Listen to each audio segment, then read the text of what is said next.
Praise God! Saturday, weekend. Alam ko maraming nagdi-deep breath. Kami maraming trabaho. And I think bilang mga nagmamalasakit sa ating bansa, bilang mga Pilipino, you deserve to know not only what is happening, you deserve to know why, and you deserve to know the inside stories. So allow me a few minutes to try to directly explain to you, the people, what is happening in our country, what is happening in our Senate, and dahil inside story, what's happening in our minds and hearts. So magandang hapon sa akin Facebook friends, family, mga kasama natin sa media. Let me start first with this verse. No? I love this verse kasi it deals with two words that are very, very powerful. It deals with faith and hope.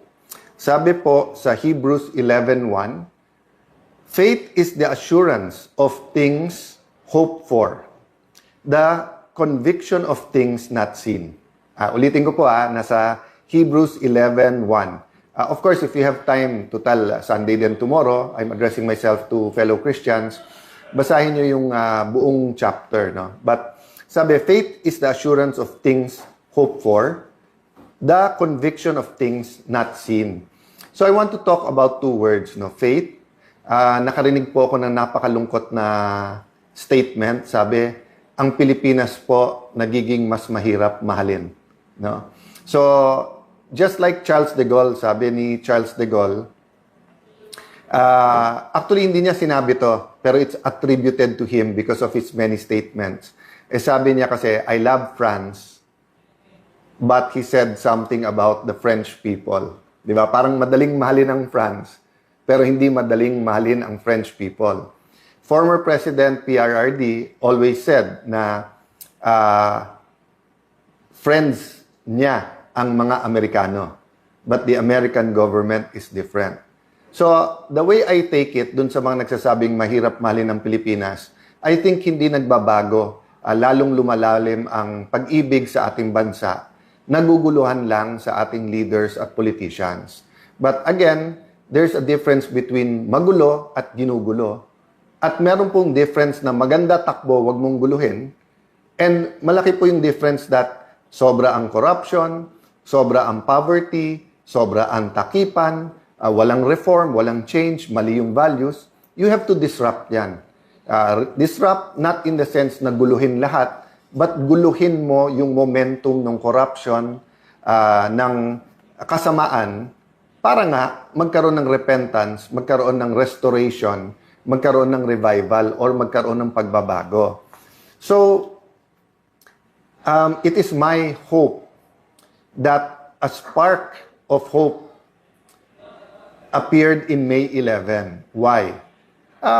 No problem yung takbo ng Senado pagka normal times. But alam po natin that there is a world crisis because of Iran, Israel, US war. We knew that in 2022, nung nagkaroon ng Russian-Ukrainian conflict, apektado din tayo. We know that our being in between the rivalry of China and US also has an effect on us. We also know that the flood control scam, the infrastructure DPWH scam, was so big, is so big, that no one imagined na may ghost projects. But until now, the facts have not all been laid out, no? And a clear reform, a clear change is not upon us.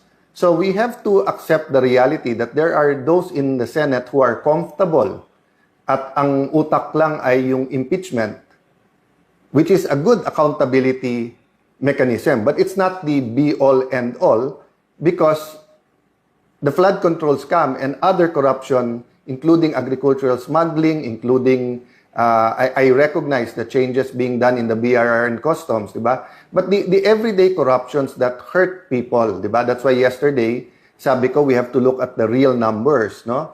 We keep looking at 11-13, 12-11. Sabi ko nga, solid yung 13, hindi magpapa-11. So, kailangan natin makita yung real numbers, saka natin balikan bakit ang tingin namin yung 11 ay nango-11. So, what's the real numbers? 7%. May nagsasabing almost 8% sa pinakamahihirap. That means sa 100 pesos mo, 7 pesos napupunta lang sa inflation. So, yung dating mabibili mo for 100 pesos, yung pera mo 93 pesos na lang. For the millionaires and billionaires, it is a problem but not that big a problem. But for those who ang daily wage is less than 700 pesos. First of all, usually ang trabaho computed a little bit over 20 days. Pero 30 days mo na. Sabihin mo na minimum wage every day 21,000. Magkano pamasahe? Magkano renta? Magkano kuryente? Magkano pagkain? Pag kinumpute mo yun, sakop na yung 21,000. So, bawal magkasakit, bawal na magkaroon ng sapatos or gamit pang pasukan yung anak mo, bawal na magkaroon ng weekend man lang na makakain man lang ang pamilya together, bawal manood ng sine. So, these are the numbers that really strike at the heart of the everyday life ng Pilipino. Magkano na po ang bigas ngayon? So, sa Pilipino po, marami kang pwedeng tipirin, pero syempre, hahanap tayo ng kanin. And if you look at the numbers deeper, the poorest of the poor, di ba, noodles na nga lang yung hinahati-hati. Minsan, isang pamilya ng 5, hahati-hatiin yung noodles because nga, even the minimum wage is a luxury. So if you look at the numbers, isama mo na yung unemployed at underemployed, almost 9 million yon. Tapos 10 million Filipinos abroad. Ngayon, yung iba sa Middle East nagkakaproblema, kung hindi man sa remittances, sa trabaho nila, sa kita nila. So, good for some OFWs na mataas ang dollar. Pero sa marami na nag-i-import at sa atin mga consumer, napakataas po ng itataas ng presyo ng bilihin kung hindi po makakahabol ang peso sa value ng dollar. So, we'll have a separate talk about the numbers, but I want to emphasize sa atin pong first speech as Senate President, yung bigger picture, sinabi ko nga po, di ba, na napaka-importante po yung spiritual, economic, socio-economic well-being ng isang bansa, financial well-being ng isang bansa. Hindi lang po politika. Nakatuon kasi po tayo sa politika, which is important. Good governance is important. Accountability is important. But economics, health, education, the soul of the nation, values, this is very important. So going to the numbers, let's clarify some things about rules. No? Sa rules muna mismo ng Senate, nakalagay doon, simple majority can amend. Again, emphasize ko kasi binabaliktad ng ating kaibigan ni Senator Lacson. Sabi niya, okay lang pag-usapan yung rules, wag lang i-railroad. Wala pong railroading. Ang sinasabi po kasi niya, nasa committee yung rules. Ang plenary po, or yung plenaryo, ay mas powerful sa committees. Ang mga committees, parang bowl po yan. Pwede mo ilagay dyan, tapos ipro-process sa bowl, or pwede mong tanggalin, ilipat sa bowl, or dalhin sa plenary. Ang rule po ng Senate, hindi po kailangan dumaan ng katulad po ng pinagdadaanan ng bills. Kasi ang bills po nasa Constitution may first, second, third reading. So we were not violating any rule, and in fact, May 11 pa nag-start yan. So nasa nagsasabing nagmamadali kami, May 11 pa yan eh. So sabi nila, Monday na lang. Bakit? Kasi po, iilan lang sila nandun during that Tuesday night. But the point is, we were ready to defend and talk about the proposal. Ang dami na po lumabas na hindi totoo. For example, for any reason, pwede mag-online. Hindi po. Ang nakalagay po dun sa proposal, justifiable reason. And the Senate President still has to consult the Majority Leader and Minority Leader case-per-case basis. So, hindi po to blanket na anytime for any reason, pwede ka na mag-online. O sabi pangalawa, pandemic lang kasi to bringing up. Hindi po.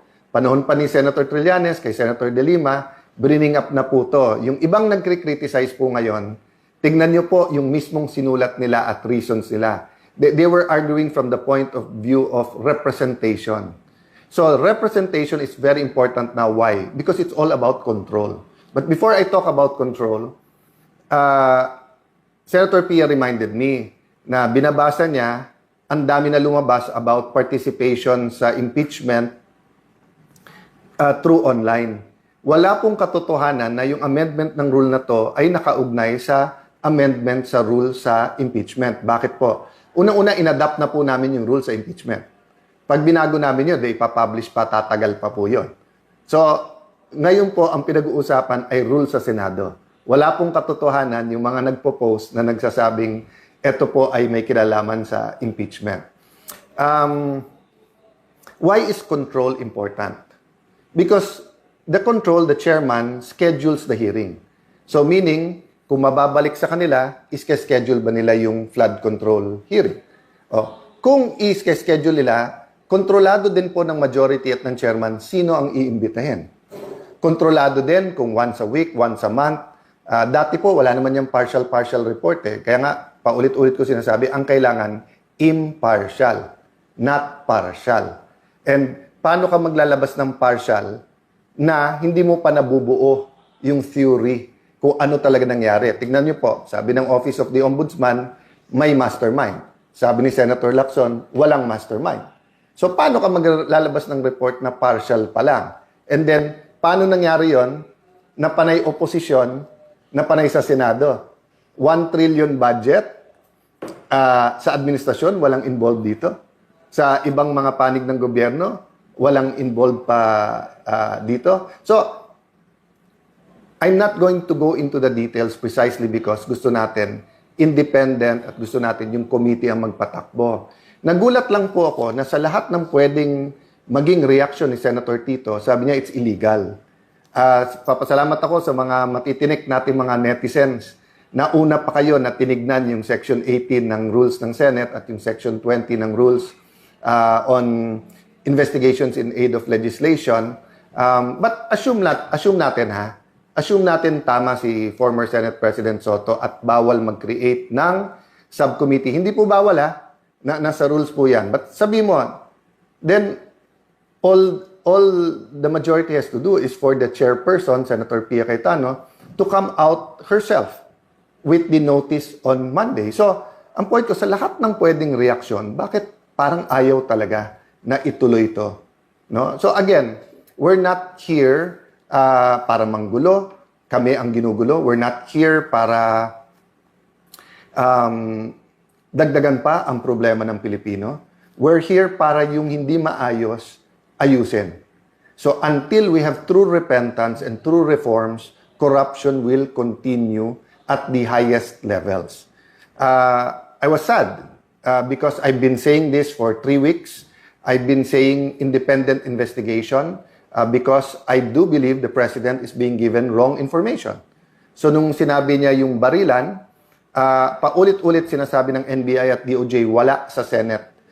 We have evidence, so mapipilitan kami na i-hearing din yan. So the Committee on Public Order will hear, will get to the bottom of this, will bring the NBI, the DOJ, PNP, DILG, lahat ng nag-iimbestiga, sabay-sabay na kami iimbestigahan lahat, no?